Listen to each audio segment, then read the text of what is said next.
જો અહીં છે ભીમના પગલા. ભીમ નામ તો સાંભળ્યું તમે? ભીમનું પાત્ર કશામાં આવે છે? ભીમ મહાભારતમાં કૌરવો અને પાંડવોની વાર્તા આવે. પાંડવો કેટલા હતા? 5 પાંડવો હતા. કોણ કોણ હતા? યુધિષ્ઠિર, અર્જુન, ભીમ, નકુલ અને સહદેવ. આ 5 પાંડવો હતા અને સામે કૌરવો 100 હતા.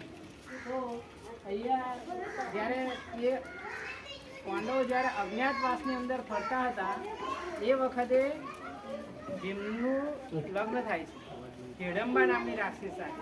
એટલે એવું કહેવાય છે, એવી માન્યતા છે, એવી લોકવાયકા છે, એવી દંતકથા છે કે ભીમના લગ્ન આ જગ્યાએ થાય. એટલે જેવી રીતે લગ્ન મંડપમાં કેવી ચોરી હોય, હવે કોઈ સ્ત્રીનું લગ્ન થાય તો આવી ચોરી બનાવે છે ને, એવું કહેવાય છે કે ભીમના લગ્ન હિડિંબા સાથે આ જગ્યાએ એની સાબિતી રૂપે ભીમના જો પગલા પણ છે.